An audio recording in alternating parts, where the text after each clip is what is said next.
Hi everyone, it's Christopher, Mono County Library Director and co-host of the Oxygen Starved podcast. Now, it's been quite a week here in the Eastern Sierra, and I hope this finds you safe and warm.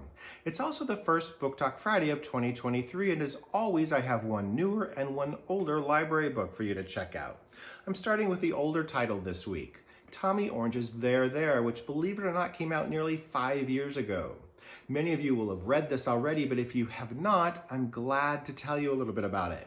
Orange is one of a newer generation of Native American authors helping diversify literature with fresh and excellent stories. This was his debut novel, and it came out to rave reviews and garnered numerous nominations and awards.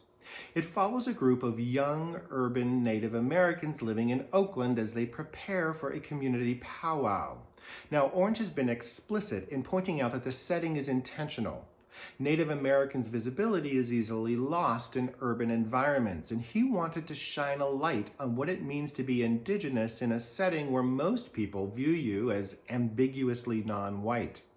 The chapters alternate between the perspectives of a dozen characters, each wrestling with a version of the question, what does it mean to be Native American, especially with the powwow coming up, and how to get beyond that feeling of just dressing up in a costume to pretend to be. These questions, paired with the daily struggles the youth often encounter in urban life, like poverty, drugs, and abuse, all play out in meaningful and ultimately tragic events that culminate at the powwow itself. Now, this is a book that leaves you thinking, and it's been very popular with book clubs. Many of us, in fact, are eagerly awaiting Orange's follow-up novel, which is due to be released sometime this year. It also leads me to my pick for the new this week. This is also another debut by another young, up-and-coming Native American author. Night of the Living Rez, stories by Morgan Talty. This came out last July to multiple starred reviews. Now, these are a dozen interconnected stories about a young man growing up on a rural Penobscot reservation in Maine. I'm not usually a short story fan, but this collection packs a real punch. With themes of drugs and abuse and the daily struggle of rural life, Night on the Living Rez is not necessarily a comfort read. It's quite difficult in subject matter at times, but it is expertly and beautifully crafted, and the effect each of the stories had on me was of the importance of relationships. The protagonist throughout, David, is at times a son, a friend, a brother, and each of these roles are incredibly important, regardless of the stage of life he's in or the circumstances he finds himself in at any given time.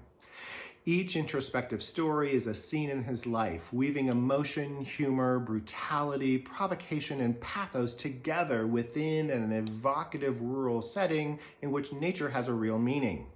As he ages, David grapples with a methadone addiction that ultimately causes him to shift his perspective from how did I get here to how do I get out? In writing this, Talty was adamant that this not be a snapshot of reservation life. It's actually just an intimate portrait of a family and friends dealing with very serious life issues when optimism for the future and the feeling of living in a dead end can walk hand in hand. The tribal culture seeps into the stories because that's who David is, not because Talty wants to highlight what it means to be Penobscot.